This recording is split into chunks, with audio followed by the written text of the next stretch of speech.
Hello guys, അപ്പോൾ ഞങ്ങൾ തഞ്ചാവൂർ പാലസിലേക്ക് കയറി. ഇവിടെ ഒരാൾക്ക് 50 രൂപയാണ് റേറ്റ് വരുന്നത്. അകത്തോട്ട് കയറിയപ്പോൾ ഭയങ്കര ഭംഗിയുള്ള പ്രതിമകളും അത് കുറേ ഉണ്ടായിരുന്നു. ഏകദേശം 12th സെഞ്ച്വറിയിലുള്ള സ്റ്റാച്ചുകളാണ് ഇതെല്ലാം.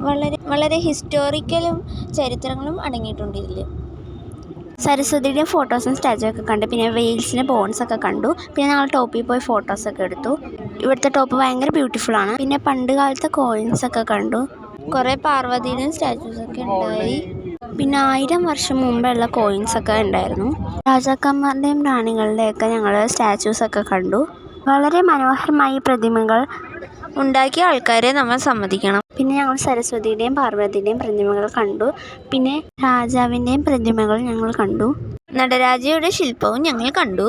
ആ ഒരു റോയൽ ഫാമിലിയുടെ എല്ലാ സ്റ്റാച്ചുകളും ഞങ്ങൾ അവിടെ കണ്ടു. അവിടെ നിന്ന് ഞങ്ങൾ വേറൊരു അമ്പലത്തിലേക്ക് വിട്ടു. ഇവിടെ വളരെ മനോഹരമായ കുംഭകോണം ശ്രീ സരംഗപാണി സ്വാമി ക്ഷേത്രവും ഞങ്ങൾ ദർശിച്ചു. ഈ പ്രതിമയുടെ ചെവിയിൽ എന്ത് പറഞ്ഞാലും അത് സഫലമാവും എന്നാണ് പറയുന്നത്.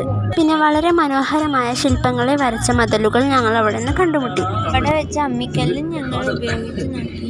പിന്നെ ഞങ്ങൾ ശിവലിംഗവും കണ്ടു. പിന്നെ അവിടെ നമ്മുടെ തലേൻ്റെ പൊക്കത്തും കുറേ പടവര ചിത്രങ്ങളും ഉണ്ടായിരുന്നു. വളരെ മനോഹരമായ ഒരു ക്ഷേത്രമാണ് ഇത്. അവിടെ നല്ല പച്ച സ്ഥലങ്ങളും ഞങ്ങൾ കുരങ്ങന്മാരൊക്കെ ഫോട്ടോ എടുക്കാൻ പോസ് ചെയ്തിരിപ്പുണ്ടായിരുന്നു കേട്ടോ. ഇത് വേറൊരു അമ്പലമാണ്. അവിടെ നിന്ന് ഇറങ്ങിയപ്പോൾ ഞങ്ങൾ തേരും കണ്ടു. ബസ്സിൽ കയറി വഴി ഞങ്ങൾ ഒരു കുംഭമേളവും കണ്ടു.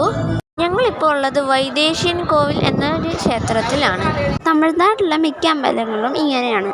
ഇവിടെ കൊച്ചു കൊച്ചു കടകളൊക്കെ ഉണ്ട്. ഞങ്ങൾ വാഴ സിനിമ ഉണ്ട്. നേരെ വീട്ടിലേക്ക് വിട്ടു. അപ്പം ഇന്നത്തെ വീഡിയോ ഇത്രയുള്ളൂ. Bye by.